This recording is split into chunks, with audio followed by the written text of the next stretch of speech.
அனைவருக்கும் இனிய மாலை வணக்கம். ஐயனார் ஜானகி அம்மாள் கல்லூரி தமிழ்துறை தமிழாய்வு மையம் சார்பாக நிகழக்கூடிய தும்பை ஆய்வுக்களம் நிகழ்வு 181. இன்றைய நிகழ்வில் நம்மிடையே ஆய்வுரை வழங்குவதற்காக திருச்சி புனித பிலோமினாள் மேல்நிலைப்பள்ளியினுடைய மேனாள் முதுகலை தமிழாசிரியர் மதிப்புமிகு முனைவர் மங்களமேரி அம்மா அவர்கள் வருகை தந்திருக்கின்றார்கள். அம்மா அவர்களினுடைய அந்த ஒளியை இப்பொழுதுதான் கேட்டோம். நல்ல தமிழ் உச்சரிப்பு. நான் கூட முத்தமிழ் சார்கிட்ட பேசிட்டு இருக்கப்ப சொன்னேன், சார் பள்ளி ஆசிரியர் நமக்கு வந்து தொல்காப்பியம் ஏதாவது வேற மாதிரி நல்லா பேச நல்லா இருக்கு, கண்டிப்பா அம்மா நல்லா பேசுவாங்க அப்படின்னு. அவரோட தொடக்கமே வந்து என்னன்னு இடி முழக்க மாதிரி இருக்கு அந்த தமிழினுடைய ஓசையை கேட்க. இப்ப அவங்களுக்கு முன்னாடி வந்து என்னன்னு கேட்டா, திருக்குறள் தொல்காப்பிய தூதர் அப்படின்னு 2 அடைமொழிகள். ஏன்னா திருக்குறள்ல வந்து புலமை பெற்றிருப்பதும் தொல்காப்பியத்துல புலமை பெற்றிருப்பதும் அந்த நுண்மான் நுழைப்புலம் கொண்டவர்களால மட்டும்தான் முடியும். அந்த அடிப்படையில தொல்காப்பியத்தை தேர்வது அப்படிங்கிறது அவ்வளவு லெகுவான ஒரு ஒரு காரியம் இல்லை, ஒரு செயல் இல்லை. அவங்க வந்து தொன்மை மிகு தொல்காப்பியம் அப்படின்னு சொல்லி கொடுத்துருக்காங்க. எனக்கு மகிழ்ச்சியா இருந்தது. ஏன்னா எங்களுக்குலாம் தொல்காப்பியரை ரொம்ப பிடிக்கும். எந்த நூற்பாவை தொட்டு பேசினாலும் ஒவ்வொரு நூற்பாவையும் கூட 1 மணி நேரம் என்ன 10 மணி நேரம் கூட பேசலாம். அவ்வளவு அருமையான நூற்பாக்களை எழுதியிருக்கிறாரு. ஒரு கேள்வியை நம்ம கேட்டோம்னா அதுக்கு பதில வந்து என்னன்னா அடுத்த நூற்பாலே சொல்லிடுவார். அது நம்ம கூட நினைக்கலாம், என்னடா ஒரு ஒரு மெய்யெழுத்துக்கு புள்ளி வைக்கிறது கூட நூற்பா எழுதணுமா அப்படின்னு நம்ம நினைக்கலாம். மெய்யின் இயற்கை புள்ளியோட நிலைநிலை.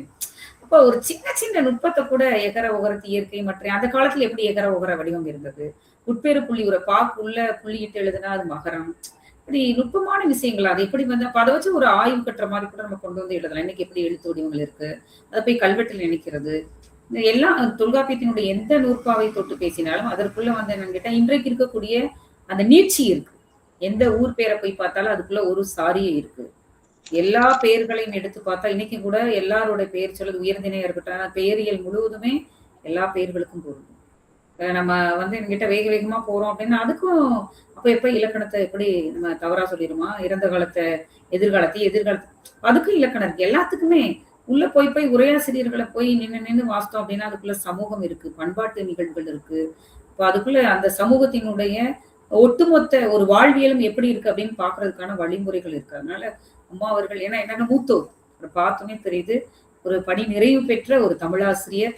அந்த காலத்து ஆசிரியர்கள்னு சொல்லுவாங்க. இந்த காலத்து ஆசிரியர்களுக்கும் இப்ப எங்களை போன்றவர் இருக்கலாம். ரத்ன வெங்கடேசன் சார் எல்லாம் இதுல விதிவிலக்கு. ஏன்னா அவர் ரொம்ப புலமையோட பேசுவாங்க சிங்கப்பூர்ல இருந்து.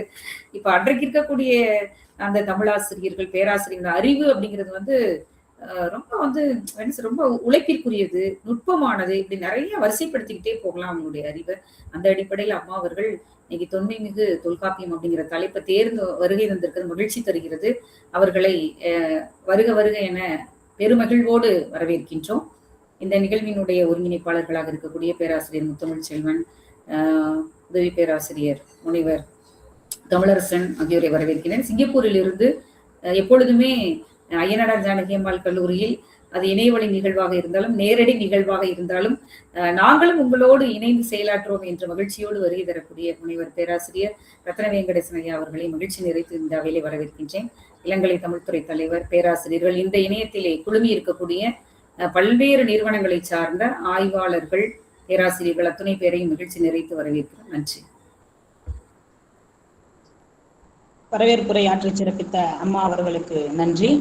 தொடர்ந்து சிறப்பு விருந்தினர் குறித்தான அறிமுக உரை ஆற்றிட வருமாறு நிகழ்வின் ஒருங்கிணைப்பாளர், முதுகலை தமிழ்துறை இணை பேராசிரியர் முனைவர் முத்தமிழ் செல்வன் ஐயா அவர்களை அன்போடு அழைக்கின்றேன். அனைவருக்கும் இனிய மாலை வணக்கம்.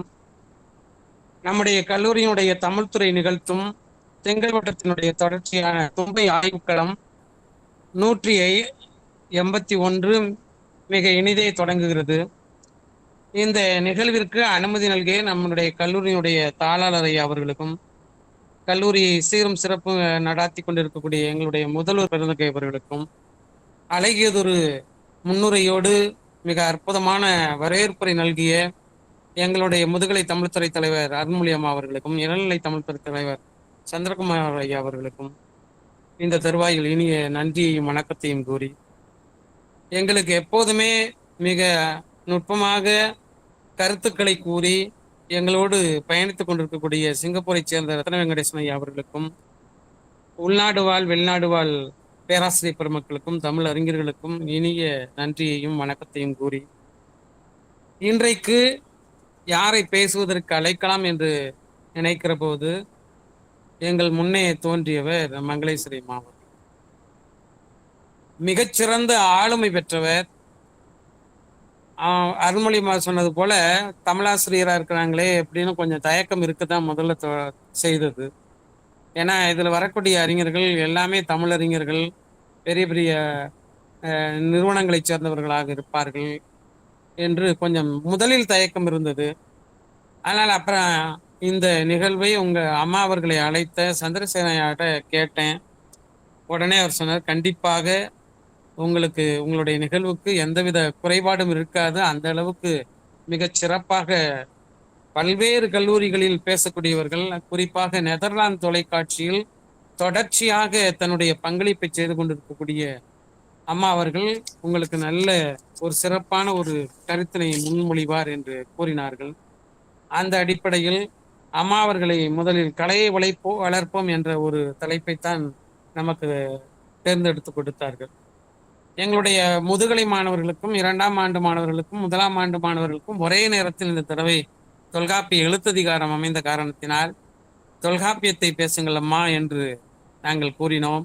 உடனே எந்தவித மறுப்பும் இல்லாமல் நான் தொடர்ச்சியாக நெதர்லாந்து தொலைக்காட்சியில் எத்தனையோ வாரங்களாக தொல்காப்பிய வகுப்பு நடத்தி கொண்டிருக்கிறேன். அதனால் எனக்கு ஒன்றும் அது சிரமமான காரியமில்லை என்று உடனே தலைப்பை மாற்றி கொடுத்தார்கள், தொன்மைமிகு தொல்காப்பியம் என்று. அம்மா அவர்களை சொல்லுவதற்கு ஒரு நாள் போதாது. அவருடைய தன்னிவர குறிப்பு 30 பக்கங்களுக்கு இருக்கிறது. ஒரு சிறந்த செய்திகளை மட்டும் உங்களுக்கு சொல்ல முற்படுகிறேன். அம்மா அவர்கள் நீண்ட நெடிய இந்த இப்ப காலகட்டத்தில் பார்த்தீங்கன்னா 10 ஆண்டு 15 ஆண்டு தான் ஒரு பணியில இருக்க முடியும். அந்த அளவுக்கு வயது கூடிய வயதுல தான் பல்கலைக்கழகமோ அல்லது கல்லூரியோ இதெல்லாம் சேர்றாங்க. ஆனா அம்மா அவர்கள் 39 ஆண்டுகள் பணிபுரிந்த மிக நீண்ட நெடிய பாரம்பரியத்துக்கு சொந்தக்காரர். அதுவும் தமிழாசிரியராக இருப்பது இன்னும் மாணவர்களுக்கு மிகப்பெரிய கூடுதல் பலமாக இருக்கும். ஒரு அணுகுறது அப்படின்னு பார்த்தாவே தமிழாசிரியர் தான் மாணவர் அணுகுவோம், என்ன எதுனாலும் கேட்பான். ஆக மிகப்பெரிய, அதுவும் அவர்கள் அந்த கிறிஸ்தவத்தில் இருக்கிறனால் பேரன்பு இன்னும் மிகுதியாக இருக்கிறதை நான் அறிந்து கொள்கிறேன். ஆக அந்த வகையில் 39 ஆண்டுகள் மிகப்பெரிய பணியை செய்திருக்கிறார்கள். அவர்களுடைய சிறப்பை நான் பார்க்கிற போது சிலப்பதிகாரத்தை முழுமையாக மரணம் செய்து சொல்லக்கூடிய ஆற்றலை பெற்றிருக்கிறார் என்பது, இந்த வயதிலையும் சொல்லிக் கொண்டிருக்கிறார் என்பது ஒரு பெரிய சிறப்பாக இருக்கிறது. சிலப்பதிகாரம் முழுவதும் இலக்கண குறிப்பு, உறுப்பிலக்கணம், உணர்ச்சி இலக்கணம், இதை எழுதுவதற்கு 7 நாட்கள் அவர் பயணித்திருக்கிறார். குறிப்பாக அவர் சொல்லுகிற போது 70 மணி நேரம் இதுக்கு எடுத்துக்கொண்டு உலக சாதனையாளர் என்ற விருதினை பெற்றிருக்கிறார் என்ற ஒரு பெரிய தகவலை நமக்கு கொடுத்திருக்கிறார்கள். அம்மா அவர்கள் சிலப்பதிகாரத்தை கைகொண்டவர் என்றால் தொல்காப்பியத்தை சொல்லவா வேண்டும். ஆக அவருடைய மனன சக்தியில் திருக்குறள், தொல்காப்பியம், மணிமேகலை இவை 3ஐயும் முழுவதுமாக சொல்லக்கூடிய ஆற்றலை பெற்றிருக்கிறார். மனனமாக எந்தவித குறிப்பும் இல்லாமல் சொல்லக்கூடிய ஆற்றலை பெற்றிருக்கிறார். குறிப்பாக திருக்குறள் முழுவதையும் மனனம் செய்து தமிழ்நாடு அரசினுடைய சிறந்த விருதினை பெற்றிருக்கிறார். 5000 ரூபாய் பரிசு பெற்றிருக்கிறார். அது இன்னும் பெருமையாக இருக்கிறது. ஆக திருக்குறளை 17 மணி நேரத்தில் சொல்லியிருக்கக்கூடிய ஒரு ஆற்றலை பெற்றிருக்கிறார். அது மட்டுமல்லாமல் இவர் திருக்குறள், தொல்காப்பியம், மணிமேகலை முழுவதையும் கற்றறிந்த பெருமைக்குரியவராக இருக்கிற காரணத்தினால் இதற்கெல்லாம் இந்த 4க்கும் சேர்த்து தூதுவராக இருக்கிறார் என்ற ஒரு பெரிய பதவியையும் பெற்றிருக்கிறார் என்பது மகிழ்ச்சிக்குரியது. அது மட்டுமல்லாமல் பாரதியார் பல்கலைக்கழகம் இவருக்கு வெற்றி பெண்மணி என்ற பட்டத்தை என்ற விருதினை கொடுத்து மிகப்பெரிய சிறப்பினை செய்திருக்கிறார்கள். ஆக இத்தகைய பெருந்தகையவர்கள் அங்கே படிக்கக்கூடிய மாணவர்களுக்கு எளிமையான வினாவிடை புத்தகங்கள் மிகுதியாக தயாரித்து கொடுத்திருக்கக்கூடிய ஒரு ஆற்றலையும் பெற்றிருக்கிறார். இத்தகைய பெருந்தகையவர்கள் தொடர்ச்சியாக ஓய்வில்லாமல் நமக்கு கொடுத்த நேரமே ஓய்வில்லாமல் தொடர்ச்சியாக அவருக்கு பயணித்து கொண்டிருக்கிற காரணத்தினால் இன்றைக்கு நாளைக்கு கேட்டிருந்தா இன்னைக்கே தர்றேன், இன்னைக்கே பேசிடுறேன், அடுத்த நாளைக்கு என்ன சூழல்னு எனக்கு தெரியல அப்படின்னு சொல்லி 29ஆம் தேதி அவங்க கொடுத்தாங்க. ஆக அவருடைய அந்த குரலை பதிவு செய்கிற போதே அற்புதமான குரல் ஒளி நமக்கு கொடுத்தார்கள். ஆக அத்தகைய பெருந்தகையவர்களை இந்த தருவாயில் அறிமுகம் செய்வதில் மிகுந்த பெருமிதமும் மகிழ்ச்சியும் கொள்கிறேன். நன்றி, வணக்கம்.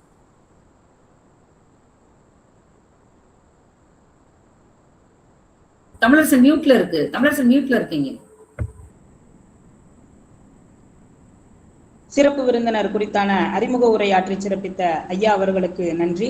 தொடர்ந்து ஆய்வுரைக்கான நேரம்.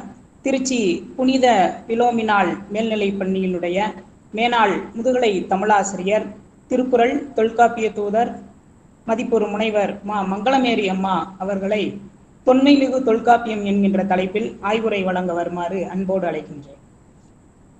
அனைவருக்கும் வணக்கம். குறிப்பாக கல்லூரியினுடைய தாளாளர், முதல்வர் அவர்கள், தமிழ்துறை தலைவர் அவர்கள், அனைத்து சான்றோர் பெருமக்கள், பேராசிரியர் பெருந்தகையினர் அனைவருக்கும், மாணவ செல்வங்கள், மாணவ கண்மணிகள் அனைவருக்கும் என் தமிழ் வணக்கத்தினையும் பிரபஞ்சத்தின் நல் வணக்கத்தினையும் தெரிவித்துக் கொள்கிறேன். ஆசிரியராக இருந்த பட்சத்திலும் எனக்கு இந்த வாய்ப்பை நல்கிய, அதுவும் தொல்காப்பியம் என்கின்ற ஒரு அருமையான அமிழ்தத்தை சொல்லுமாறு, அதிலும் குறைவான நேரம்தான். தொல்காப்பியம் என்பது ஒரு விரிந்த பரந்த ஒரு சித்தர் எழுதியதாகத்தான் நான் பார்க்கிறேன். 1980கள் 82களில் நான் தொல்காப்பியத்தை கல்லூரியிலே படித்த பொழுது புத்தகங்கள் கிடைப்பது அரிது. அதை எழுதி வைத்துத்தான் படிக்க வேண்டும். ஆசிரியர் பெருந்தகைகள் இப்படிப்பட்ட காலமெல்லாம் அந்த காலத்திலே இல்லாத ஒரு அரிய காலத்திலே நான் பயின்று இருக்கிறேன். ஆனால் என் வாழ்க்கைக்கு சோறு போட்டது இந்த தொல்காப்பியம் தான். மற்ற இலக்கிய இலக்கண கூறுகளில் நான் மதிப்பெண்கள் 70 மதிப்பெண்கள் பெற்றாலும் தொல்காப்பியம் எழுத்ததிகாரம், சொல்லதிகாரம், பொருளதிகாரத்தை 3 ஆண்டுகளில் எங்களுக்கு பாடமாக வைத்த பொழுது இந்த தொல்காப்பியம் தான் எனக்கு 84 மதிப்பெண், 80 மதிப்பெண், 85 மதிப்பெண் என்ற ஒரு மதிப்பெண்களை அள்ளித்தந்து என் வயிற்றுக்கான ஆகாரத்தையும் கொடுத்தது, ஆதாரத்தையும் கொடுத்தது, வாழ்விற்கான ஆதாரத்தையும் கொடுத்தது. அன்றைக்கு பொருள் புரியாமல் மனனம் செய்து மதிப்பெண் பெறுவதற்காக மட்டுமே நான் படித்தேன். ஆனால் இன்றைக்கு நான் தொல்காப்பியன் என்கின்ற சித்தரை நான் ஆய்ந்து பார்க்கின்ற பொழுது, ஆஹா, இப்படிப்பட்ட ஒரு மனிதர் இந்த மண்ணிலே வாழ்ந்திருக்கிறார், அவருக்கு வணக்கம் செய்ய வேண்டும் என்ற ஒரே ஒரு குறிக்கோள் தான். திருக்குறள் முழுமையும் தான் நான் கற்றறிந்தேன். தொல்காப்பியத்தை ஆங்காங்க நூற்பாக்களை படித்திருந்தேன்.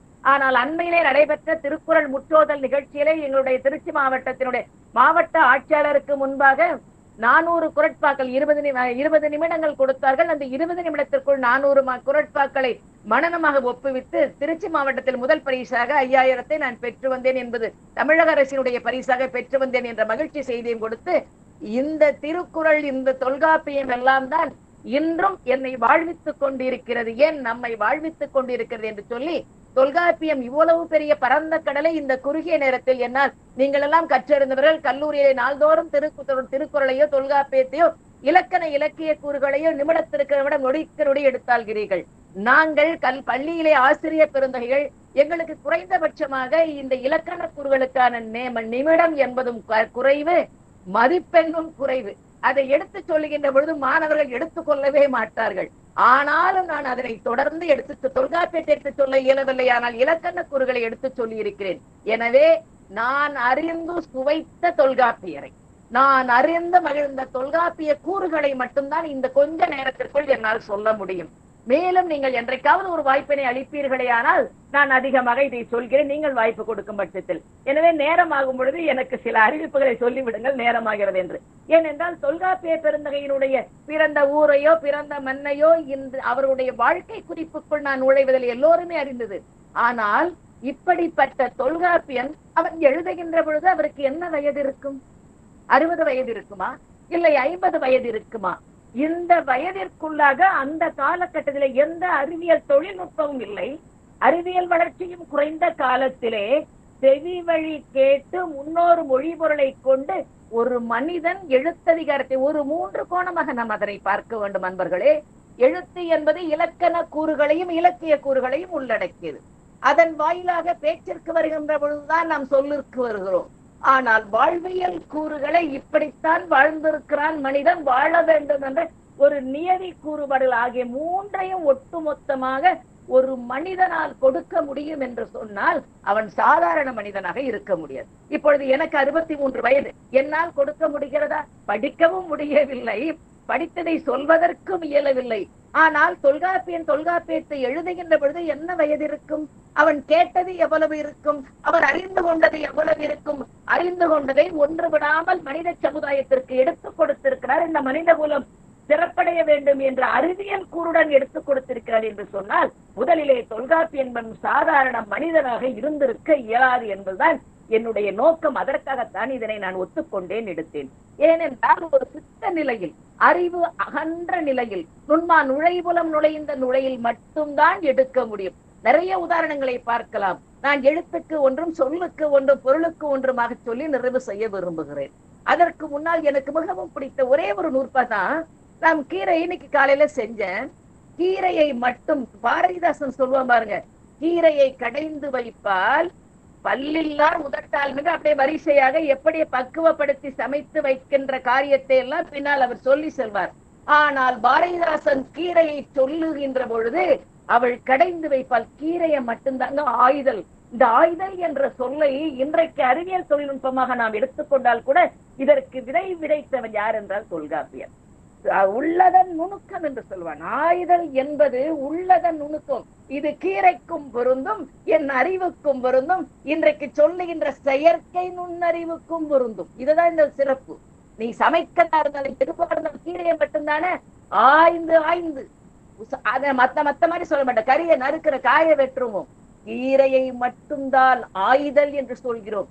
ஏனென்றால் மண்ணிலே வளர்கின்ற பொழுது நுண்ணுயிர்களோ அல்லது ஒட்டுப்புழுக்களோ ஒட்டிக்கொண்டு அது வயிற்றை வீணாக்கிவிடும் என்பதை அறிந்திருக்கிறார். நாம் நுண்ணதன் நுணுக்கம் ஆயுதல் என்பது இந்த ஒத்த வழிதாங்க நூறுப்பா. ஆயுதல் என்பது உள்ளதன் நுணுக்கம். போ உள்ள போ உள்ள போ. இன்னைக்கு அப்படி போய்தான் செயற்கை நுண்ணறிவுக்குள் இந்த உலக சமுதாயம் போயிருக்கிறது என்று சொன்னால் தொல்காப்பியன் சொன்ன நூற்பா என்பது சாதாரண நூற்பா கிடையாதுங்க. அறிவியலுக்கு பொருந்துகிறது, என் அறிவுக்கு பொருந்துகிறது, என் வாழ்க்கைக்கு பொருந்துகிறது, என் சமையலுக்கு பொருந்துகிறது, என்னுடைய உடற்பியலுக்கு பொருந்துகிறது. நான் நல்லா இருந்தேன், குடும்பத்தை நல்லா இருக்க முடியும். அப்ப தொல்காப்பியன் சொன்ன ஒவ்வொரு விருப்பம், அம்மா அருள்மொழி அம்மா சொன்னது போல ஒவ்வொரு சொல்லும் ஒரு விதை, ஒவ்வொரு எழுத்தும் இந்த மண்ணுக்கு அவன் தந்த விருட்சத்தின் விதை. அப்படித்தான் பார்க்க முடிகிறது. நீங்க உவமையில எடுத்துக்கங்க. ஏன் உவமையில எடுத்த சொன்னால எடுத்த சொன்ன தொல்காப்பியன் உவமையை கொண்டுட்டு போய் ஏன் வைக்கணும்? ஏன் வாழ்க்கையில கொண்டுட்டு போகணும்? தலைவனுக்கு இந்த உவமை, தலைவிக்கு இந்த உவமை, தோழி இப்படித்தான் பேசணும், செவிலி இப்படித்தான் பேசணும் என்று இன்று வரைக்கும் நாம் அதை நடைமுறையில கொண்டுட்டு வருமே. 1-2 வீசல் விட்டு இருக்கிறது, 1-2 கூடி இருக்கிறது, குறைந்து கொண்டிருக்கிற சமுதாய காலகட்டத்தால். ஆக இந்த உள்ளதன் நுணுக்கம் என்பது நம் வாழ்க்கைக்கும் இந்த சமுதாயத்தில் இப்பொழுது அழித்து கொண்டிருக்கிற, நீங்க பன்னாட்டு கருத்தரங்கு நடத்துறீங்க, ஆனால் அதே சமயத்துல இலக்கிய இலக்கண கூறுகளை விட்டகின்ற ஒரு இளைய சமுதாயத்தை நான் பார்க்கத்தாங்க முடிகிறது. இன்றைக்கு இந்த ஊடகத்தில் இருந்து கொண்டு அதை அதிகமாக தீய வார்த்தைகளை கமெண்ட் வள்ளுவன் சொன்னார், தொல்காப்பியன் சொன்னார், எல்லா சொல்லும் பொருள் குறித்தனவே சொன்னா பாருங்க. எல்லா சொல்லும் பொருள் குறித்தவனை பெயர் சொல், வினைச்சொல், இடைச்சொல், திரிச்சொல், திகைச்சொல் என்றெல்லாம் இல்லாம அந்த சொல்லுக்கு பொருள் இருக்கிறதப்ப நீ சாதாரணமாக பேசிவிடக் கூடாது, அறிந்து ஆய்ந்து உள்ளதன் நுணுக்கமாக பேச வேண்டும் என்று சொன்னதன் தொல்காப்பியன் தானே. இன்றைக்கு கமெண்ட் பாக்ஸ்ல பார்க்க முடிகிறதா? ஊடகத்துல பார்க்க முடிகிறதா? இளைய சமுதாயம் என்ன ஆகிவிட்டது? தொல்காப்பியன் சொன்ன அந்த சித்தன் சொன்ன வார்த்தைகளுக்கு நாம் மதிப்பு கொடுக்க வேண்டும் அல்லவா? ஆக எல்லா சொல்லும் பொருள் குறித்தனவே என்பதை நாம் இலக்கணத்தோடு தள்ளிவிட்டு போய்விட முடியாது அன்பர்களே. அதற்குள் இருக்கின்ற ஒளி பிரபஞ்சத்தின் ஒளியாக மாற வேண்டும், மனிதன வாழ்வியலாக மாற வேண்டும். அப்பதான் மாயோன்மைய காடுரை உலகமும், சேயோன்மைய மயுரை உலகம், வேந்தன்மைய தீமுனர் உலகமும் என்று குறிஞ்சி முல்லை மதுமை என்று சொல்லிய முறையால் சொல்லவும் படுமே என்று சொன்னது மட்டும் ஏகா இறுதியை கொடுத்த என் ஐயன் தொல்காப்பியன் என் முன்னோர் சொன்னானே. நான் இன்றைக்கு முன்னோர்களை கடைபிடிக்கிறார்களா? மூத்தோர் சொல்லை கேட்கிறார்களா?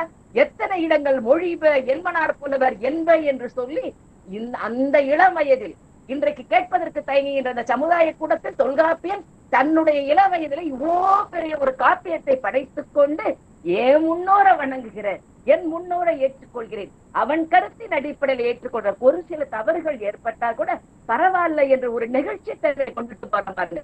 ஒரு நிகழ்வுத்தன்மை, ஒரு பிளெக்சிபிலிட்டி. பரவாயில்ல, நீங்க இந்த நூற்பாக்களை எல்லாம் நீங்க பார்க்கின்ற பொழுது, நான் நடத்தி கொண்டிருக்கிற பொழுது எனக்கு தெரிகிறது. வல்லினா மிகும் என்று சொல்லுவான். அடுத்த வரையில ஒரு சந்தேகம் வந்துடக்கூடாது. பூக்கொடினாலும் ரைட்டியா, பூங்கொடினாலும் ரைட்டு. கேள்வி கேட்டு விடக்கூடாது.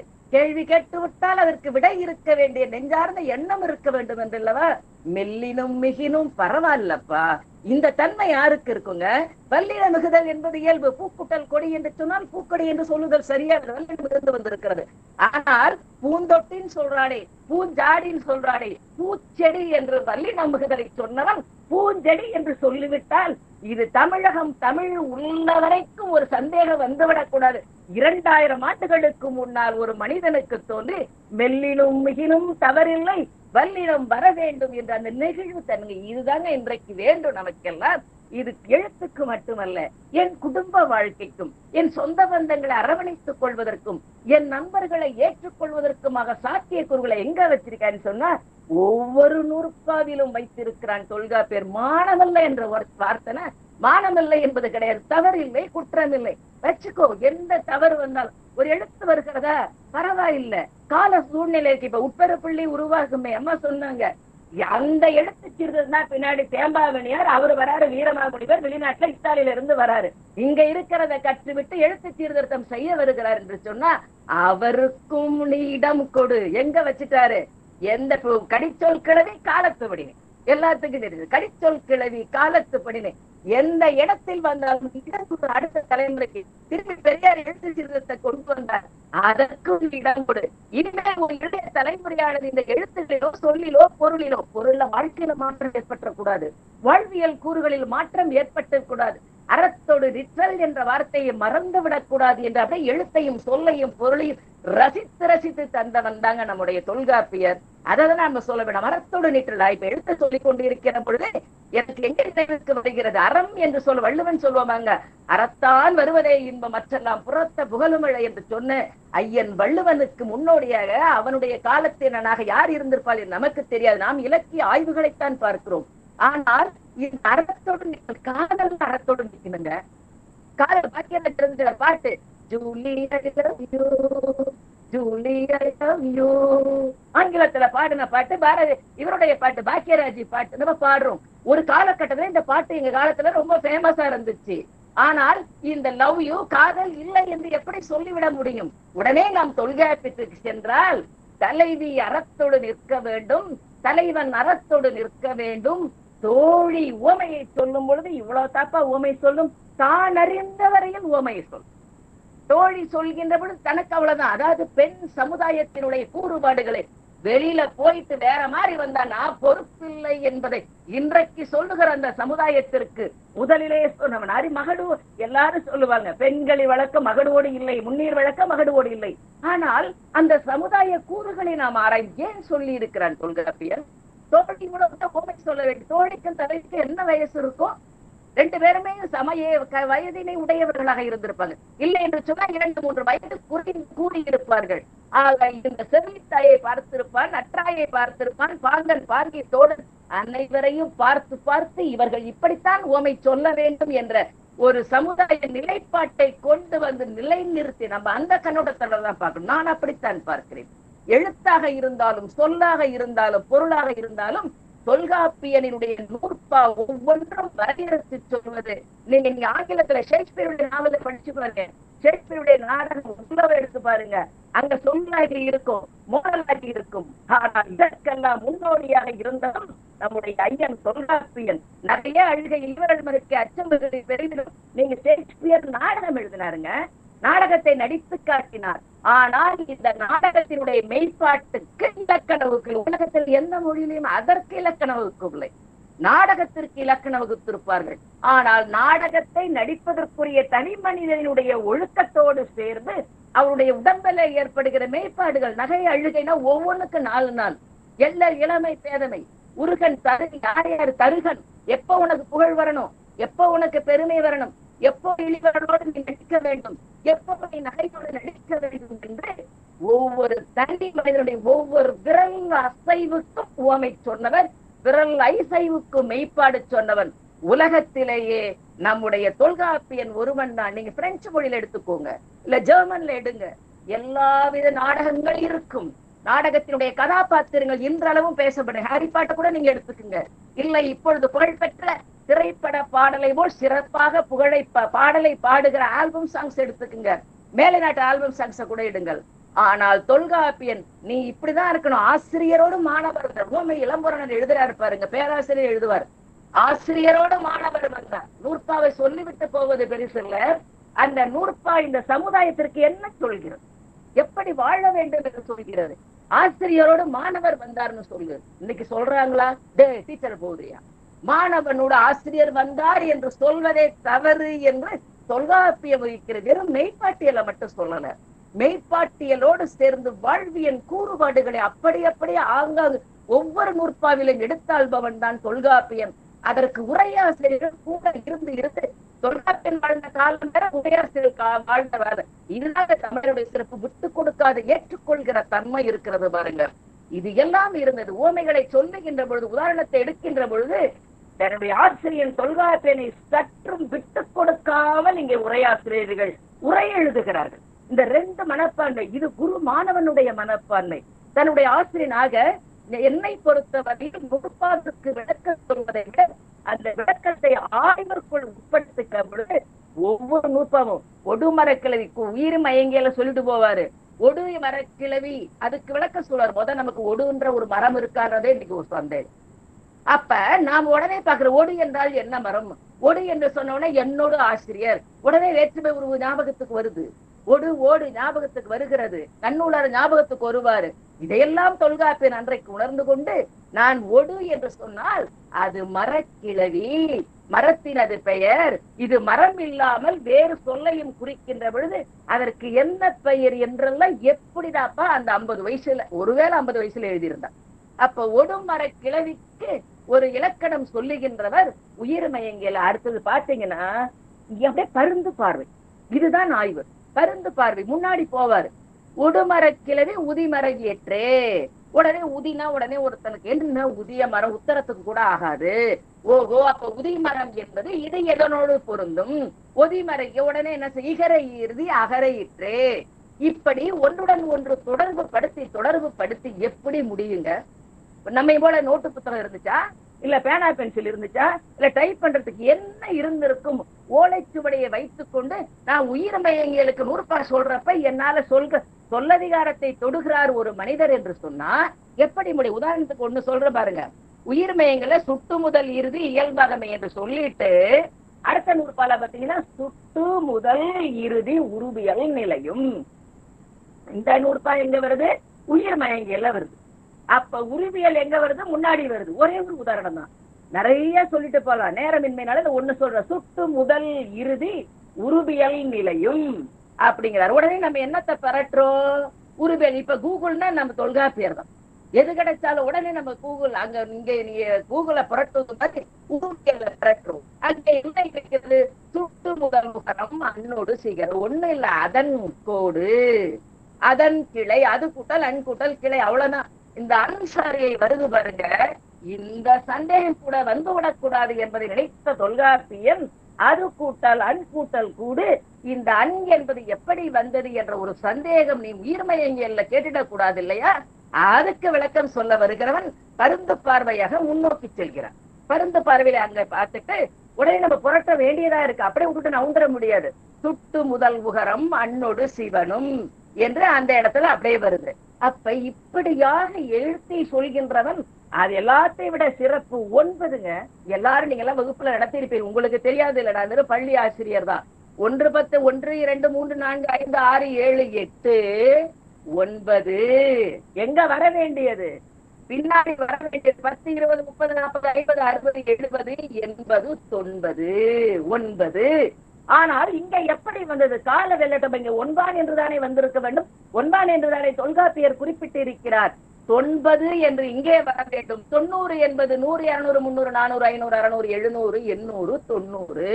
90 சொல்றோமா? 900 என்று சொல்றோமே. எங்கே வர வேண்டும், எங்கே நாம் சிதைந்து விட்டோம், இப்படியாகத்தானே பேசிக் கொண்டிருக்கிறோம் என்று எழுத்தில் நீங்கள் ஆய்வு செய்யலாம். எல்லாருக்கும் இந்த சொல்லுக்குள் நீங்க சொல்றப்ப பெண்பாலினுடைய பெயர்கள் எல்லாம் இகர விகுதியில் இருந்திருக்கின்றன. சாத்தி, கொற்றி, இன்னைக்கு பாருங்க என் பேரு மங்கள மேரி, மேரி, அருள்மொழி, அம்மா பேரு அருள்மொழின்னு போட்டிருக்காங்க, அருள்மொழி இகர விகுதி. அப்ப இன்றைக்கான பெயர்ல ரியா, பியா, மயா, மாயான் வைத்துக் கொள்கிறார்கள். ஆனால் தொல்காப்பியர் ஏதோ ஒரு காரணம் கருதி இகர விகுதியை பெற்று வருகின்ற சொற்கள் தமிழிலே பெண்பால் பெயர்களாக இருந்திருக்கிற. இதையே அவர் சொல்ல வேண்டும். இப்படி ஒவ்வொன்றையும் கால சூழ்நிலைக்கேற்ப ஆய்வுக்கு உட்படுத்துகிறார். ஒரு அமங்கலமான சொல் எல்லாத்துக்கும் தெரிஞ்சதுதான். நூற்பாவில நான் ஒரே ஒரு நூற்பாவை மட்டும் நான் எடுத்துக்கொள்கிறேன். நீ என் பெயருக்கு சொல்றாரு.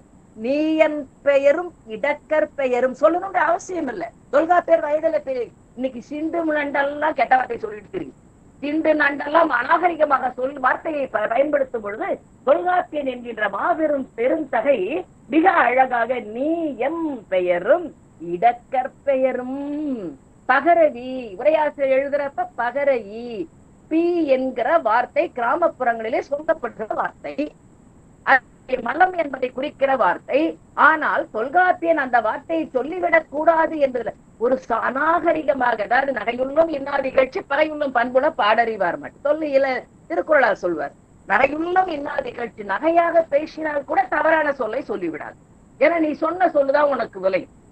பொன்சை கொல்லன் தன் சொல் கேட்ட யானோ கல்வன் யானை, யானோ அரசன் யானை கல்வன் தென்புலம் காவல் என் முதல் பிழைத்தது கெடுகை என் ஆயுள் என்று வார்த்தை சொன்னதற்காக தவறான ஒலியை ஒலித்ததற்காக உயிர்விட்ட பரம்பரையில வந்தவங்க இல்லையா. அப்ப ஒவ்வொரு எழுத்துக்கும் ஒவ்வொரு சொல்லுக்கும் ஒவ்வொரு ஒலிக்கும் சிறப்பு உண்டு என்பதை உணர்ந்த தொல்காப்பியர் இடக்கர் பெயர் என்று ரொம்ப ரொம்ப நயத்தக்க நாகரிகம். இந்த நயத்தக்க நாகரிகத்தில் உடைய சொற்கள் நீங்க பாத்தீங்கன்னா முதல்ல பொது விதியா சொல்லுவாரு, அதன் பிறகு சிறப்பு விதியாக சொல்றாரு.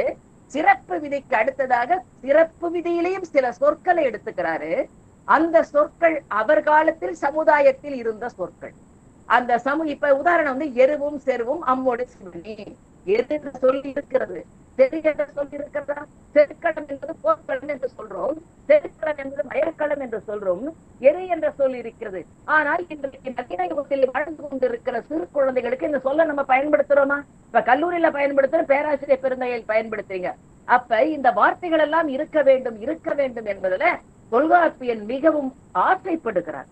எருவும் செருவும் அம்மோடு சிவனி, எருக்குழின்னு சொல்லு. அடுத்தது எருவக்குழினாலும் சரி எருவங்குழினாலும் சரி என்று விட்டு கொடுத்து தட்டி கொடுக்கிறார். பாத்தீங்களா? அங்கே நிற்கிறார். இந்த பண்பாட்டு புதையல் சிதைந்து விடாமல் ஒன்ன காத்துக்கோயா, உன் மொழிய காத்துக்கோயா, உன் குடும்பத்தை காத்துக்கோ. நீங்க மெய்ப்பாட்டியலை எடுத்து பாருங்க, உவமையில எடுத்து பாருங்க. சாதாரணமாக அங்க உவமைகளுடைய விளக்கம் வினை பயன் மெய் உரு என்று சொன்ன நீ எந்த உவமையை சொல்லணும், ஏன் சொல்ல வேண்டும், எதற்காக சொல்ல வேண்டும் என்று அந்த நாளுக்குள்ளேயே அடிக்க வச்சுறாரு. வினை பயன் வினையில அதையும் கொண்டு வராரு பாருங்க. தொழிலின் அடிப்படையில நீ உவமையை சொல். அது கூட சாதாரணமா சொல்லிடாத. மாடு மேய்ந்தது என்பதற்கும் புலி போல் பாய்ந்தான் என்பதற்கு வித்தியாசம் இருக்கு. மாடு மேய்றதும் வினைதான், புலி போல் பாய்ந்தான் என்பது வினைதான். சாதாரணமா ஊர் சுத்திட்டு வரவனை பார்த்து மேய்ஞ்சிட்டு வராம்பாங்க. அப்ப இந்த உவமைகளை பயன்படுத்துகின்ற பொழுது கூட நயத்தக்க நாகரிகம் வாய்ந்த சொற்களை பயன்படுத்துறப்பா என்பதற்காக தான் வினையை முதலிலே வைத்தான் தொல்காப்பியர், பயனை அடுத்ததாக வைத்தான். வாழ்க்கையினுடைய அற்றார் அழிவசி திருத்தால் அங்கு ஒருவன் பெற்றான் பொருள் வைப்புடி. இந்த அற்றார் கொண்டு ஆற்றாதான் செல்வம் மிகுநலம் பெற்றால் தமிழல் மூத்தற்று பிறருக்கு கொடுக்காத வச்சிருக்கிற செல்வம் மிக நிறைந்த அழகுடைந்த ஒருவன் திருமணமாகாமல் இருப்பதை போல என்று அங்கே வறுமையில் நன்றியில் செல்வத்துல ஓமை சொல்லுவான். இது வந்து அங்கிருந்து வள்ளுவர் இதை இங்கே கொண்டுட்டு வராரு. வினையை ஓமை சொல், பிறகு பயனை ஓமை சொல், அதன் பிறகு மெய் உருவம். ஆனால் எந்த சமயத்திலும் இழிந்த ஓமையை எடுத்து விடாதே, இழிவான ஓமைக்கு நீ போகாதே, நீங்க சொல்லாதே, சொல்கிற சமுதாயத்தை சாடி விடு என்று சொல்கிற பாங்கு. நம்ம ஓமையில நூற்பாலா பார்க்கலாம், ஏற்றிய பார்க்கலாம், உள்ளுரை ஓமை இதெல்லாம் பார்க்கலாம். இந்த இறைச்சி உள்ளுரை ஓமத்துல நீங்க பாத்தீங்கன்னா சொல்ல முடியாத ஒரு சில ஓமைகளை, ஒரு பாட்டு இருக்கு பாருங்க. காத்து பட்டாலே கரையாதோ கற்பூரம், கரையுது எம் மனசு ஒன்னாலே. பாடல் வரிகள் தான் இங்கே இருக்கிறது உள்ளுரை. எதனால அவன் சொல்றான்? ஓடுகிற தண்ணியில உரசி விட்டு சந்தனத்தை சேர்ந்துச்சோ சேரலையோ செவத்த மச்சான் நெத்தியில. இந்த தூதுவாக இருக்கட்டும் எல்லாம் என் பாட்டன் தொல்காப்பியன் கொடுத்ததுங்க. இல்ல இன்னொரு பாட்டு வரும், இது வருது, பச்சை மலையில அப்படியே மேயுதுன்னு சொன்னாங்க. சொன்னதுல நாயமில்ல கண்ணாத்தா, உச்சி வகுந்தெடுத்து பிச்சி பூ வச்ச கிளி பச்சை மலை பக்கத்துல சொன்னாங்க. என்ன அர்த்தம்? என்னை சொல்ல வருகிறான் நயம்பட. அப்படியே சாதாரணமாக வார்த்தைகளை போடக்கூடாது. இன்னொன்று கூட ஓடினார்கள் என்று கூட போடக்கூடாது. நின் மகன் ஒருத்தியோ பாடல் வருதல், நின் மகன் ஒருத்தியும் இன்னொருவனும் தான் சென்றார்கள் என்று நீ பேசக்கூடிய அறத்தோட நீச்சல் எங்க வந்துச்சுன்னா தொல்காப்பியத்துல வருதுங்க. பாட்டு எழுதுனா பச்சை மலை பக்கத்துல மேயுதுன்னு சொன்னாங்க என்று அதுவே அந்த காலத்துல பேசப்பட்டது. ஆக உவமையை சொல்லுகின்ற பொழுது கூட யார் மனசையும் புண்படுத்திடக்கூடாது. சமுதாயத்திற்கு கருத்தை சொல்லணும். இழிவான உவமைகளை எடுத்து சொல்லாத. நீ வினை பயன் மெய்வுறு என்ற சொன்னினால் அதற்கு அடுத்து வருகிற உள்ளுரை இறைச்சி எல்லாமே சில கருத்துக்களை நயம்பட உள்ளுக்குள்ளவை, வெளியில தெரியக்கூடாது. எதை சொல்லணுமோ அதை சொல்லணும், எதை சொல்லக்கூடாதோ அதை சொல்லக்கூடாது என்பதை அந்த காலகட்டம் மட்டுமல்ல, தமிழ் என்றைக்கு கடைசி தவணன் இந்த உலகத்தில் இருப்பானோ அவன் இருக்கின்ற வரைக்கும் இந்த நயத்தக்க நாகரிகம் இருக்க வேண்டும் என்பதை எழுத்ததிகாரம் முதற்கொண்டு பொருளதிகாரம் வரைக்கும் சொல்றாருன்னா தொல்காப்பியன். அதுக்கு உதாரணம், தோழிக்கும் தலைவிக்கும் என்ன வச்சிருக்கும்? தோழி திருமணமாகாமல் இருந்தால் தலைவி காதல் செய்தால் என்றால் இந்த தோழியினுடைய நிலைப்பாடு என்ன? இப்பதான் தலைவனுடைய தோழியை அடிச்சுட்டு போற காலத்துல நம்ம வாழ்ந்து கொண்டு இருக்கிறோம். ஆனால் தொல்காப்பியன் கண்ட தோழி அறத்தோடு நிற்கிறார். செவிலியிடம் எதை பேச வேண்டுமோ அதை பேசுகிறார். செவிலி எவ்வளவு மனப்பக்குவம் வாய்ந்தவனாக இருக்கிறார். நற்றாய சமுதாயத்தில் இன்றைக்கு இதே நிலைப்பாடுதானே பார்க்கிறோம். செவிலித்தாய் நிலைப்பாடு வேண்டுமானால் இல்லை. ஆனால் மற்ற எல்லாவற்றையும் நாம் பார்க்கிறோம் என நினைக்கின்ற பொழுது ஒரு பரந்த பண்பட்ட உயரிய நயத்தக்க நாகரிகம் மிகுந்த சமுதாயத்தை தொல்காப்பியன் இந்த உலகத்திற்கு பரிசாக வழங்கி இருக்கிறார். அது எழுத்தாக இருக்கட்டும், சொல்லாக இருக்கட்டும், பொருளாக இருக்கட்டும். மரபியல் எடுங்க, எல்லாரும் நீங்க சொல்றாங்க ஒன்றதுவே எல்லாம் 2 அறிவுடையது, 3 அறிவுடையது, 4 அறிவுடையதுன்னு. உலகத்தில் இந்த ஓரறிவு, ஈரறிவு, 3 அறிவுடைய ஜீவன்கள் இவைதான் என்று சொன்னது தொல்காப்பியன் ஒருவன் தான். முதலில் ஓரறிவு புல்லும் மரணம், ஓரறிவுடைய தூங்க மூஞ்சி மரம். பேர் காரணம் வைக்கிறான், காரண பேரா வைக்கிறான். தூங்க மூஞ்சி மரம் தொட்ட உடனே தொட்டா சினிங்கி, ஒன்றறிவதுவே உச்சறிவதுவே. தொட்ட உடனே அது கோச்சிக்கிறான். பேர் வைக்கிறாம நம்ம தமிழன். தொட்ட உடனே அது சினுங்கி கொள்கிறது, கோபித்துக் கொள்கிறது. தூங்க மூஞ்சி மரம் ஒன்றறிவதுவே உச்சறிவதுவே. எதியா உச்சறிவதே? புல்லும் மரணும் ஓரறிவினர் என்று சொல்லி காரண பெயர் வைக்கின்ற பொழுது கூட பார்த்து பார்த்து யோசித்து யோசித்து பெயர் வைத்தவன். ஆவும் ஆணியர் பார்ப்பன மக்களும் பெண்டிரும் பிரியுடையோரும் வேணி தென்புலவாளனருக்கு அருங்கடனிற்கு பொன்போல் புதல்வரை பெறாதிரும் எம் அன்பு கடிவிடுதல். இன்றைக்கு போர் நடந்து கொண்டு இருக்கிறதுங்க. பாலஸ்தீனமாக இருக்கட்டும், இஸ்ரேல் தேசமாக இருக்கட்டும், அமெரிக்க நாடுகளாக இருக்கட்டும், இந்த நெறிமுறைகளை பின்பற்றுகிறார்களா? தொல்காப்பியனுடைய புறத்தினையை பின்பற்றினால் அங்கே அறம் நிற்கும். அங்கே நடுகள் அடைகின்ற பொழுதும் போர் செய்கின்ற பொழுது கூட அறத்தோடு ஒவ்வொரு இடத்தில் அறத்தை தான் பார்க்க முடிகிறது. வாழ்வியல் நிலைப்பாடுகளை சொல்லுகின்ற பொழுது கூட அறம் அறம் அறம். மரத்தை சொல்லுகின்ற பொழுது கூட அங்கே நின்று விளையாடி கொண்டிருப்பது அறம் அறம் அறம். நடுகல்லாக இருக்கட்டும், அதையும் நீ இப்படிதான் செய்யணும். எப்படி ஒரு மனிதனால் எழுத முடியுது? அது மட்டும்தான் என்னுடைய கேள்வியாக ஒவ்வொரு நூற்பாவிலும் நான் வியந்து வியந்து பார்க்கிறேன். எழுத்துக்கு போனா அவர் ஒட்டுமொத்தமாக இலக்கியவாதியாகவே தென்பட்டு விடுகிறார். சொல்லதிகாரத்திற்குள் நுழைந்த என் புள்ள பேசுற பேச்சு, என்னுடைய பேரை பேசுற பேச்சு அப்படியே தொல்காப்பியத்துல மிதந்து விளையாடி, நீ நல்லதை பேசியா, நல்லதை பேசு, எப்பொருளாயிரும் அப்பொருள் இல்லைன்னா இல்லாத பொருளை சொல்லாத, இருக்கின்ற பொருளை சொல் என்று நயம்பட சொல்லி பட்டினப்பாலைக்கு விளக்கம் கொடுத்தவர் அல்லவா தொல்காப்பியன். நீங்க பட்டினப்பாலையில பார்க்கலாம். இங்கே இலக்கணம் சொல்கிறார். நீங்க எந்த இலக்கியமாக எடுத்துக்கொண்டாலும் இந்த இலக்கண, அதாவது சோறு வாக்கிய தெருங்கஞ்சி ஆறு போல் பறந்தொழுகியது என்று பட்டினப்பாலையில படிக்கிறோம் என்று சொன்ன இந்த கொடை தன்மை எங்கிருந்து வருகிறதுனா வாழ்வியல் முறையில நீ இப்படித்தான் வாழணும், இந்த நெறி தாண்டி நீ வாழ்ந்துடக்கூடாது. அதனால்தான் கடைசியில் அங்க வைக்கின்ற பொழுது அறம்புரி சுற்றமுடு கிழவனும் கிழத்தையும் பிறந்தது வயிற்றில் பிறந்ததன் பயனே. இங்க ஆரம்பிச்சு மாயோன்மைய காடுரை உலகம்னு சொல்லிவிட்டு நிலத்தை சொன்னாரு, நிலத்தினுடைய அமைப்பை சொன்னாரு, மனிதன் வாழ்கிறதற்கு பயன்படுகின்ற கருப்பொருளை எல்லாம் சொல்லிட்டு போறாரு. இதெல்லாம் இருக்கலாம், நீ புகழை அடையலாம், கொடைத்தன்மையில சிறந்து விளங்கலாம், வீராதி வீரனாக இருக்கலாம். ஆனா நீ வாழ்க்கையில கோட்டை விட்டுட்ட, இந்த வாழ்க்கையில ஒண்ணுமே இல்ல. அதனாலதான் கொண்டு போய் மரபியலை கடைசியில பின்னாடி தொகுக்கிறப்ப மரபியலை ஏன் கடைசியில வச்சாங்கன்னா, இது உன் காலத்துக்கு மட்டும் நீ வச்சிருக்க கூடாது, அடுத்த தலைமுறைக்கு எடுத்துட்டு போ. அடுத்து ஏன் ஓமையில கடைசியில வச்சிருக்காமே, மெய்ப்பாட்டியல கடைசியில வச்சிருக்கலாமே, புறத்திணையில கழுவியல் கற்பியல் எல்லாத்தையும் கொண்டு போய் வச்சிருக்கலாமே. அதுல இல்லாததா அலறல ஆறுயிர் எழும் அலர் அம்பல். இன்றைக்கு எல்லாம் சொல்றாங்க எங்க போயிட்டானா ஓடி போயிட்டான். நீ சாதாரணம். ஆனால் தொல்காப்பியர் அப்படி சொல்ல உடன்போக்கு என்ற எல்லாருக்கும் என்ன அழகிய தமிழ் வார்த்தை, அழகான தமிழ் வார்த்தை எல்லாம் ஏன் இன்றைக்கு தொலைந்து போய்விட்டது? யாரால தொலைஞ்சு போயிடுச்சு?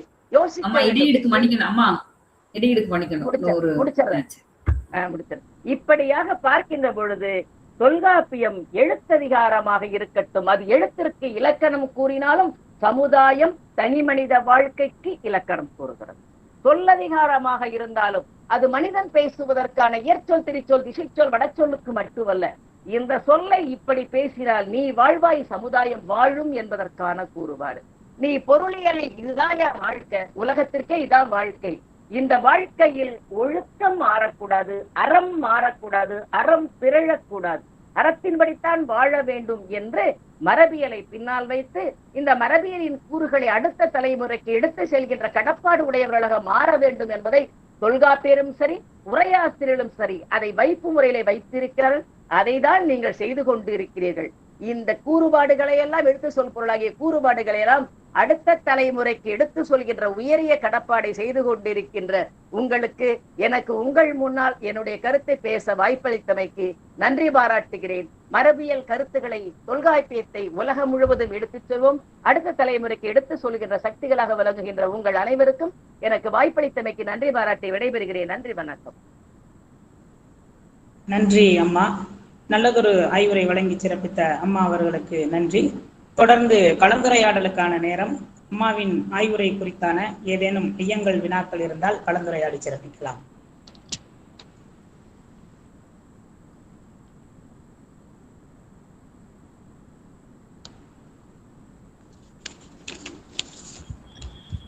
வணக்கம்.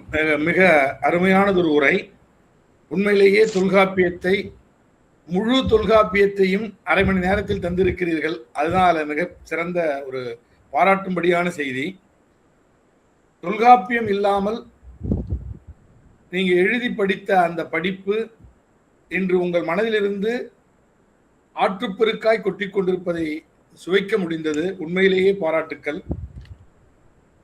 தொல்காப்பியத்தினுடைய சிறப்பறிந்து இன்னைக்கு தமிழ்நாட்டில் எனக்கு தெரிந்து 2 அல்லது 3 இடங்களில் மட்டும் அவருக்கான சிலை வைக்கப்பட்டிருக்கிறது. அவர் நினைவு கூறத்தக்க நினைவு சின்னமாக வைத்திருக்கிறார். அதுல ஒண்ணு புதுச்சேரியில நான் படித்த மொழியியல் பண்பாட்டு மையத்துல என்னுடைய முழு செலவையும் எங்களுடைய அறக்கட்டளை எடுத்துக்கிட்டு தொல்காப்பியருக்கு செலவு வச்சோம். அரசாங்கத்தில் சொன்னோம், வைக்கல அவங்க. இப்ப செலவு வைக்கிறதுனால என்ன நிகழ்ந்துரும் அப்படின்னா, நீங்க சொன்னீங்க இல்லையா, மரபு வழியாக அதை அடைவது. கடைசியா முடிச்சிங்க, மரபு வழியாக மரபின் கடைசியில கொண்டாந்து தொல்காப்பியர் வச்சது காரணம் மரபை அடுத்த தலைமுறைக்கு கடத்த வேண்டும். இப்ப தொல்காப்பியர் யார் என்பதை ஒரு சிலை வடிவில் வைத்து அதை பற்றிய செய்திகளை அதுக்கு தந்திருக்கிற நூற்பாக்களை எடுத்து சொல்லுகின்ற பொழுது அடுத்து வருகின்ற படிக்கின்ற சந்ததி, தமிழை நேசிக்கின்ற சந்ததி அவர் மீது நாட்டமும் ஆர்வமும் கொண்டு சிறந்திருக்கும். உங்களுடைய உரையில ரொம்ப சிறப்பாக இருந்த சில பகுதிகளில் இதை சொல்லணும்னு நான் நினைக்கிறேன். என்னன்னா, மாயோன்மேய காடுரை உலகம் என்று பொருள் அதிகாரத்தில் அவங்க சொல்ல வந்த பொழுது தொல்காப்பியரை பற்றிய செய்திகள் மட்டுமல்ல, 5 திணைகள், அந்த 5 திணைகளுக்குரிய இலக்கணம், உரிப்பொருள், கருப்பொருள் இவைகளெல்லாம் தொல்காப்பியர் நூற்பா வடிவில் சொல்லியிருந்ததெல்லாம் ஒரு கொஞ்ச நேரத்தில் எடுத்து அப்படியே சொல்லிட்டீங்க. ஆனா இது இன்றைக்கும் வாழ்வியலுக்கு அடிப்படையாக இருக்கின்ற ஒன்று. சிலப்பதிகாரத்துல இந்த 5 திணைகளும் மிக அழகாக கையாளப்பட்டிருக்கும். மணிமேகலையிலும் சில இடங்களிலே அது கையாளப்பட்டிருக்கும். இவைகளெல்லாம் அன்று அவர்கள் அமைத்துக் கொண்டதற்கு இணங்க தொல்காப்பியர் இலக்கணம் வகுத்தாரா, அல்லது தொல்காப்பியர் இலக்கணம் வகுத்ததை வைத்துக் கொண்டு இவர்கள் இலக்கியம் சமைத்தார்களா? இது கோழியா முட்டையாங்கிற கதை தான். ஆனால் உண்மையிலேயே இலக்கியம் கண்டதற்கு இலக்கணம் என்பது மரபு. ஆனாலும் கூட தொல்காப்பியத்தை உற்று நோக்குகின்ற பொழுது அதற்கு முன்னால் இருந்த இலக்கியங்களை வைத்துதான் அவர் இலக்கணம் சமைத்திருக்க வேண்டும். அந்த வகையில தலைவன், தலைவி, தோழி, அறத்தொடு நிற்றல், இது ஒரு முறை சார்ந்த அமைப்பு. அழகா இந்த முறை சார்தல் என்பது தலைவன் தலைவி கிட்ட பேச மாட்டான், தோழி கிட்ட தான் பேசுவான். தோழி தலைவி கிட்ட அதாவது அறத்தொடு நிற்பால் என்கின்ற ஒரு முறையை கையாள வச்சிருப்பா. சரி, இந்த அறத்தொடு நிற்றலுக்கு அப்புறம் செவிலித்தாய், நற்றாய் இவர்கள் எல்லாம் வருவாங்க. இந்த வாழ்வியல் முறைகளை தமிழர்கள் வாழ்ந்தார்கள் என்பதை மிக அழகாக காட்டுகின்ற அந்த அற்புதமான காட்சியை நீங்க கொஞ்ச நேரத்துல ரொம்ப அழகா எடுத்து சொல்லிட்டீங்க. அதே மாதிரி தொல்காப்பியர் சில இடங்கள்ல தப்பிச்சுக்கிறதுக்காக சொன்ன வார்த்தை நினைச்சா கூட என்ப, என்மனார் புலவர், என்க இப்படி போன்ற வார்த்தைகளை போட்டு அவரு நம்ம சிந்திக்க வச்சு எட்ட போயிட்டார். அதான் உண்மை. ஏன்னா இலக்கணம் என்கின்ற மிகப்பெரிய ஒரு கடல். இது எவ்வளவு ஆய்ந்து ஆய்ந்து ஆய்ந்து எழுதினாலும் கூட அது உச்சபட்சத்தை காண முடியாத ஒரு சூழல். இவைகளெல்லாம் அவர் அப்படி கடந்து போன செய்தி. அதுக்கு மேல ஆசிரியர் மாணவருடைய, அதாவது அது ரொம்ப பிடிச்சிருந்தது. மாணவரோடு ஆசிரியர் வந்தார், தவறு. ஆசிரியரோடு மாணவர் வந்தார், மிக சரியா எடுத்து கையாண்டிங்க. அது அந்த முறைமைதான் மேலிருந்து கீழ், அந்த முறைமைதான் நமக்கு வேண்டும் என்பதை மிக அழகா சொன்னீங்க. உயிர் மயங்கியல், ஒரு மரபு கிளவி, அந்த உகரம், ஒடு, ஓடு இவைகளை கையாண்டது.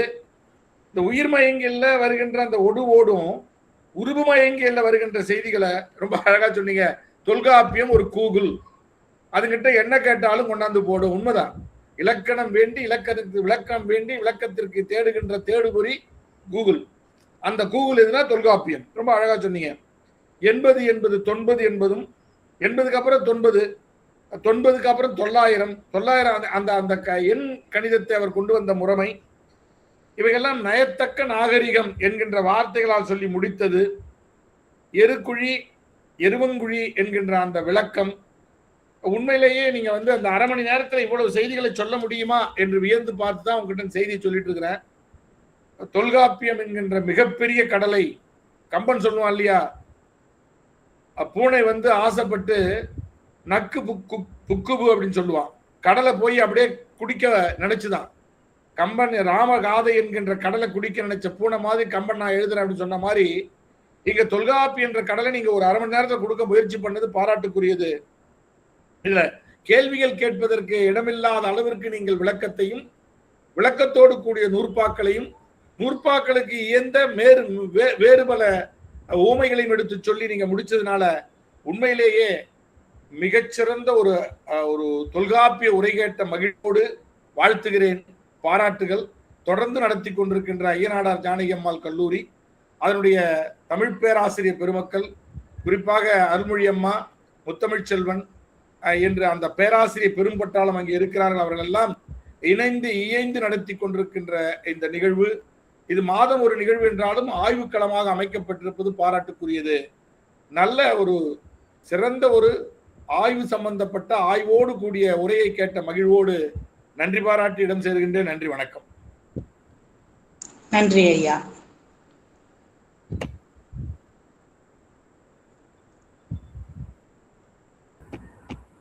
மாணவர்கள் யாராவது கேள்வி கேட்கலாமே? மாணவர்கள் இருந்தா கேள்வி கேட்கலாமே. இருக்காங்க சார், யாரும் கேட்கலாம். அப்படி எல்லாம் நிறைவு செஞ்சிருங்க. இருக்காங்க சார், எல்லாருமே ஆய்வு மாணவர்களா தான் இருக்காங்க, போடுறாங்க பேரெல்லாம். சரி சரி. தும்பை நிகழ்வு 181 நிகழ்த்திட அனுமதி அளித்து ஆக்கமும் ஊக்கமும் தருகின்ற எம் கல்லூரியினுடைய தாளாளர், முதல்வர் அவர்களுக்கு நன்றியினை தெரிவித்துக் கொள்கின்றோம். நிகழ்வின் தொடக்கமாக வரவேற்புரை ஆற்றி சிறப்பித்த முதுகலை தமிழ்துறை தலைவர் முனைவர் நா. அருள்மொழி அம்மா அவர்களுக்கு நன்றி. சிறப்பு விருந்தினர் குறித்தான அறிமுக உரை ஆற்றி சிறப்பித்த இணை பேராசிரியர் ஒருங்கிணைப்பாளர் முனைவர் சோ. முத்தமிழ் செல்வன் ஐயா அவர்களுக்கு நன்றி.